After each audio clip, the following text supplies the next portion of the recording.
South ఇండియాలోని అతి తక్కువ ధరలకి రత్నాలనందించే ఏకైక సంస్థ 6JVR.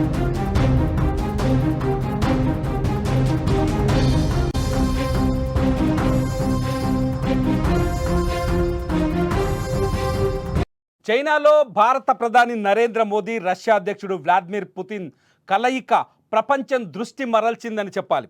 ప్రపంచానికి పెద్దన్నగా డబ్బా కొట్టుకుంటున్న అమెరికాకు షాక్ ఇచ్చిందని చెప్పాలి. ఎందుకంటే చైనాలో షాంఘై కోఆపరేటివ్ ఆర్గనైజేషన్లో జరిగిన మోదీ పుతిన్ భేటీ ఇవాళ ప్రపంచాన్ని కొత్త చర్చల వైపు తీసుకెళ్తున్నాయి. ప్రపంచ శాంతి కోసం కావచ్చు, ప్రపంచ ఆర్థిక వ్యవస్థ బలపడడం కోసం కావచ్చు, ప్రపంచం సుస్థిరంగా ఉండడం కోసం, సుసంపన్నంగా మారడం కోసం చైనాలో జరిగిన ఈ భేటీ, పుతిన్ నరేంద్ర మోదీ భేటీ ఉపయోగపడుతుందని ప్రపంచంలో ఉన్న నిపుణులు, మేధావులు మాట్లాడుతున్నారు. అమెరికా ఆంక్షల వలయంలో చిక్కుకుంది. అమెరికా ఆంక్షలతో ప్రపంచాన్ని భయపెట్టాలని చూస్తుంది.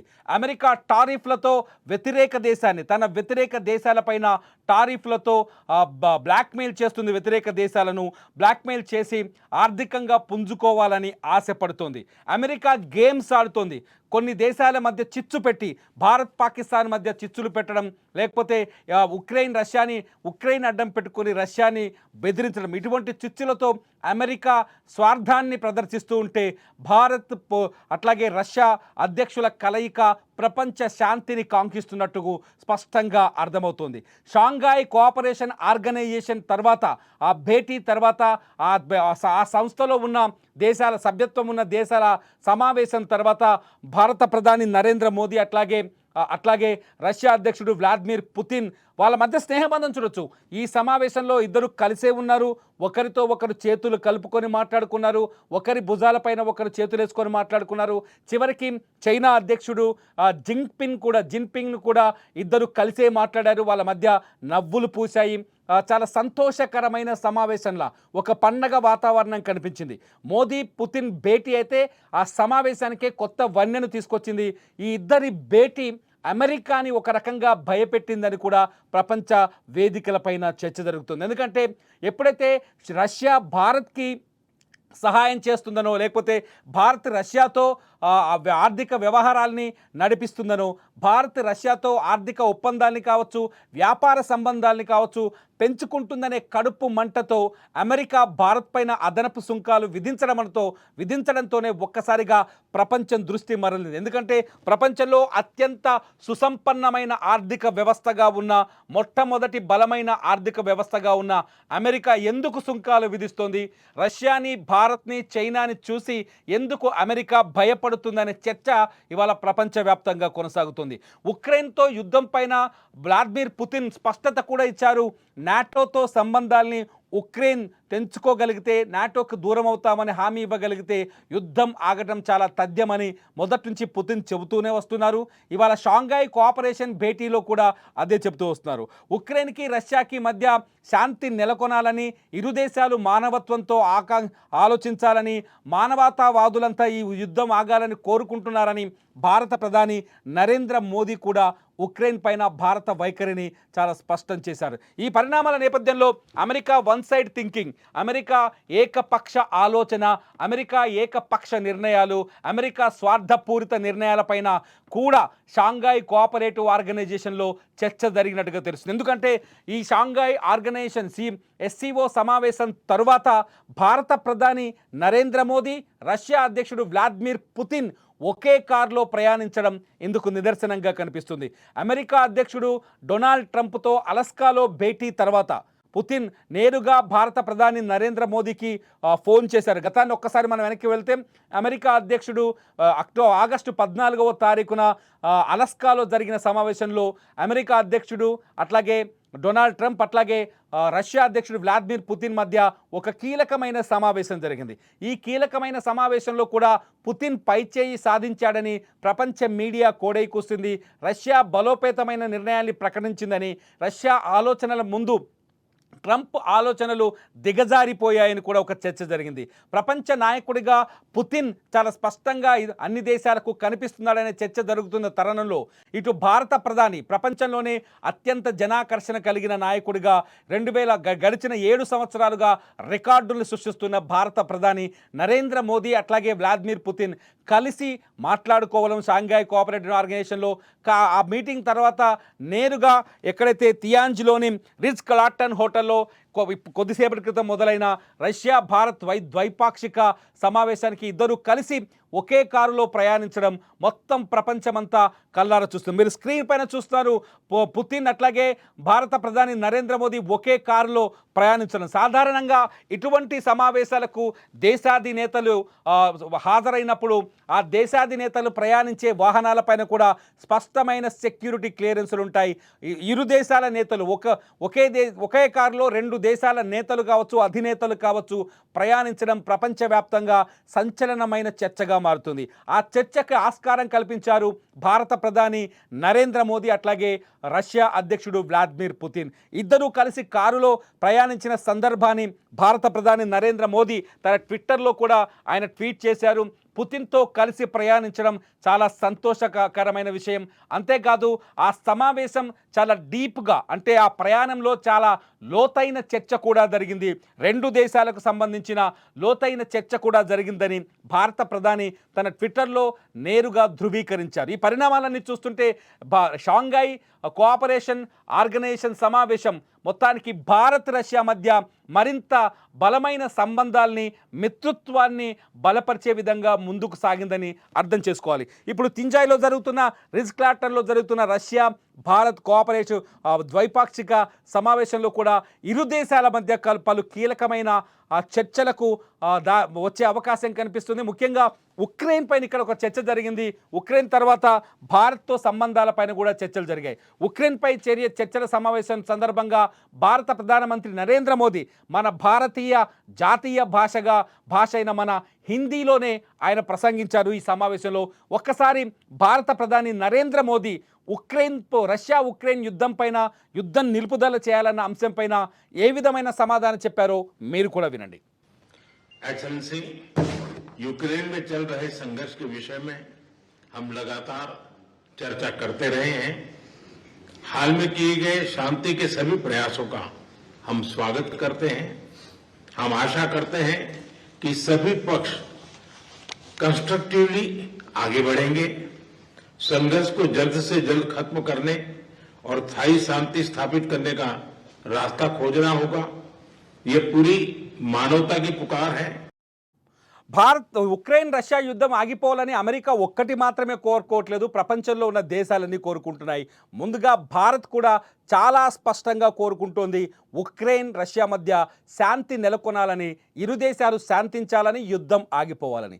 ఇంతకు ముందే రష్యాతో పుతిన్తో భేటీ తర్వాత ఏదైతే పుతిన్ అమెరికా అధ్యక్షుడు డొనాల్డ్ ట్రంప్ని భేటీ అయిన తర్వాత పుతిన్ భారత ప్రధానమంత్రి నరేంద్ర మోదీతో ఫోన్లో మాట్లాడక ముందే భారత ప్రధాని నరేంద్ర మోదీ ఉక్రెయిన్ అధ్యక్షుడు జెలెన్స్కీతో కూడా ఫోన్లో మాట్లాడారు.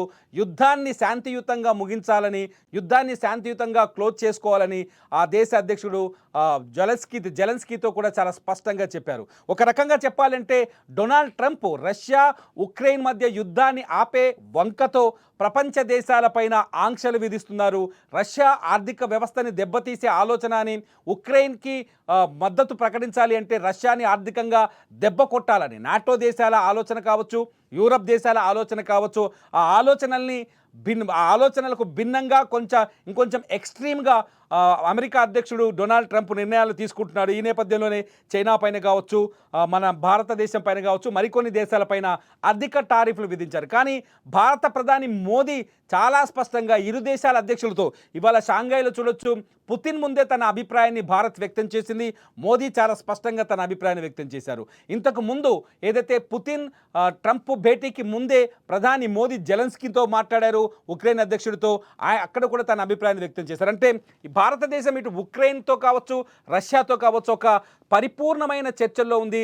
సమాంతరమైన దూరాన్ని పాటిస్తూ సమాంతరమైన చర్చల్ని కొనసాగిస్తుంది. ఈ విధానాన్ని ఉక్రెయిన్ ఆహ్వానించింది, ఇటు రష్యా కూడా ఆహ్వానిస్తోంది. ఇవాళ పుతిన్ భేటీ తర్వాత ఈ భేటీలో ఏదైతే షాంఘాయ్ కోఆపరేషన్ ఆర్గనైజేషన్ భేటీలో పుతిన్ చాలా కీలకమైన వ్యాఖ్యలు చేశారు భారత్ పైన. మోదీ ఆప్తమిత్రుడు అని చెప్పారు. భారత ప్రధాని మోదీ ఆప్తమిత్రుడు అంటే మోదీ రష్యా అభివృద్ధిని కానీ రష్యా మేలును కానీ చాలా స్పష్టంగా కోరుకుంటున్నాడని రష్యా నమ్మినట్టు అవుతుంది. రెండో పాయింట్ చెప్పాడు, ఒకే కారులో వచ్చి తన స్నేహాన్ని కూడా చాటి చెప్పాడు పుతిన్. అంటే మోదీ ప్రయాణించాల్సిన మేడ్ ఇన్ చైనా కారు, అది చైనా ప్రభుత్వం ఏర్పాటు చేసిన కారు. ఆ కారులో కూర్చొని మోదీ పట్ల ఆయనకున్న మా మిత్రత్వానికి సంబంధించి భారతదేశ ప్రజల పట్ల ఆయనకున్న కన్సర్న్కి సంబంధించి ఆయన అభిప్రాయాన్ని వ్యక్తం చేసినట్లయిపోయింది. ఇద్దరి మధ్య చర్చలు కూడా జరిగాయి, చాలా క్లోజ్గా కనిపించారు మనకు ఈ షాంఘాయ్ ఎస్సీఓ సమావేశంలో. ఈ నేపథ్యంలో అంతేకాదు ఇవాళ ద్వైపాక్షిక చర్చల్లో కూడా రష్యాకి భారత్కి మధ్య మంచి కీలకమైన ఒప్పందాలు కుదిరే అవకాశం కనిపిస్తుంది. డిసెంబర్లో పుతిన్ భారతదేశానికి వస్తున్నారు. మోదీ చాలా స్పష్టంగా దానిపైన కొన్ని కీలకమైన కామెంట్స్ కూడా చేశారు. భారత ప్రధాని మోదీ చేసిన కొన్ని కామెంట్స్ చదివి వినిపిస్తాను. కష్టంలో కూడా రష్యా భారత్తో కలిసే ఉంది. భారత్కి చాలాసార్లు ఉగ్రవాదం నుంచి కష్టాలు వచ్చాయి, పాకిస్తాన్ నుంచి సమస్యలు వచ్చాయి. చరిత్రలోకి వెళ్తే ఒక్కసారి భారతదేశ చరిత్రలోకి వెళ్తే భారత్కి అన్ని రకాలుగా మొదటి నుంచి వెన్నుదన్నుగా ఉంది రష్యా. 1971లో బంగ్లాదేశ్తో యుద్ధంలో కావచ్చు, పాకిస్తాన్ ఆ తర్వాత జరిగిన చాలా అంతర్గత యుద్ధాల్లో కావచ్చు, లేకపోతే ద్వైపాక్షిక యుద్ధాల్లో కావచ్చు, లేకపోతే రకరకాల వాణిజ్య యుద్ధాల్లో కావచ్చు, రష్యా భారత్కు అనుకూలంగా ఉంది, భారత్కి మద్దతిస్తూ వస్తుంది. అందుకనే కష్టాల్లో ప్రతిసారి భారత్కి రష్యా అండగా ఉంటుందనే మాటని ఆయన ఉద్ఘాటించారు భారత ప్రధాని నరేంద్ర మోదీ. మన బంధం ప్రజలకే కాకుండా ప్రపంచ శాంతికి ప్రపంచ స్థిరత్వానికి అట్లాగే ప్రపంచ సంపన్నతకు కూడా కారణమవుతుంది అని చెప్పారు భారత ప్రధాని మోదీ. ఈ వ్యాఖ్య ఒక రకంగా అమెరికాను భయపెట్టినట్టే అని చెప్పాలి. ఎందుకంటే భారత్ రష్యా రెండు బలమైన ఆర్థిక వ్యవస్థలుగా ఎదుగుతున్న దేశాలు. భారత్ రష్యా రెండు శక్తివంతమైన దేశాలు. రష్యా అధ్యక్షుడు కావచ్చు, భారత ప్రధాని నరేంద్ర మోదీ కావచ్చు, ఇద్దరు శక్తివంతమైన లీడర్లుగా అవతరించిన సందర్భం. ఈ సందర్భంలో అమెరికాతో సంబంధం లేకుండా రెండు దేశాలు ప్రపంచ శాంతిని కోరుకుంటున్నాయి, రెండు దేశాలు ప్రపంచంలో ఆర్థిక స్థిరత్వాన్ని సుస్థిరతను కోరుకుంటున్నాయి, రెండు దేశాలు ప్రపంచంలో ఉన్న ప్రతి దేశం సుసంపన్నంగా అడుగులు వేయాలని, మంచి వ్యాపార సంబంధాలను కలిగి ఉండాలని రెండు దేశాలు కోరుకుంటున్నాయంటూ చైనా గడ్డపై నుంచి ఈ రెండు దేశాలు ప్రపంచానికి సందేశాన్ని ఇచ్చాయి. ఇవన్నీ అంతేకాదు ఉక్రెయిన్ రష్యా యుద్ధం విషయంలో కూడా భారత్ తన ఒపీనియన్ చెప్పడాన్ని పుతిన్ నిజంగా ఆహ్వానించినట్టుగా చాలా స్పష్టంగా అర్థమవుతుంది. భారత ప్రధానికి కూడా మోదీ ఆప్తమిత్రుడు, నాకు భారతదేశం అంటే మా రష్యాకి ఎప్పుడు చాలా ఇష్టం అనే ధోరణి ప్రకటించడం, ఇవన్నీ చూస్తుంటే భారత్ రష్యా మధ్య విడదీయలేని అనుబంధం పెరిగిపోతుంది. ఒకరికొకరు తోడుగా నిలబడుతున్నారని అర్థమవుతుంది. ఎప్పుడైతే అమెరికా టారిఫ్ను విధించి భారత్ని బ్లాక్మెయిల్ చేయాలనుకుంటుందో 50% టారిఫ్లతో, ఈ నేపథ్యంలో ఇవాళ షాంఘాయ్ కోఆపరేషన్ ఆర్గనైజేషన్లో పుతిన్ మోదీ కలుసుకోవడం, ఒకరికొకరు వ్యక్తిగతంగా దగ్గరగా ఉండడం, ఒకరిపై ఒకరు అనుకూలమైన వ్యాఖ్యలు చేసుకోవడం, ఇద్దరూ తమ సదాభిప్రాయాల్ని ప్రపంచం ముందు ప్రకటించడం, ఇవన్నీ చూస్తుంటే మరింత ఈ బంధం బలపడే అవకాశం కనిపిస్తుంది. దీంతోపాటు చైనా అధ్యక్షుడు జిన్పింగ్ కూడా వీళ్ళకు క్లోజ్గా ఉండడం, భారత ప్రధానికి అరుదైన గౌరవాన్ని కల్పించడం, భారత ప్రధాని చైనాలో అడుగు పెట్టినప్పుడు ఆయనకు రెడ్ కార్పెట్ స్వాగతం పలకడం, పుతిన్తో భేటీలో చాలా క్లోజ్గా కనిపించడం, ఈ పరిణామాలను చూస్తుంటే భవిష్యత్తులో ఒక అద్భుతమైన కూటమి ప్రపంచ వేదికపైకి రాబోతుందని, ఈ కూటమిలో భారత్, చైనా, రష్యా కీలక పాత్ర పోషించబోతున్నాయని, ఈ కూటమి ఖచ్చితంగా అమెరికా ఆలోచన విధానాన్ని ఖచ్చితంగా బెదిరించబోతున్నాయని, అమెరికా స్వార్థపూరిత ఆలోచనలకు అడ్డుగా మారబోతున్నాయని అర్థమవుతుంది. మీరేమనుకుంటున్నారు? ట్రంప్ నిర్ణయాల్ని, ఏకపక్ష నిర్ణయాల్ని చూసినప్పుడు మీకేమనిపిస్తుంది?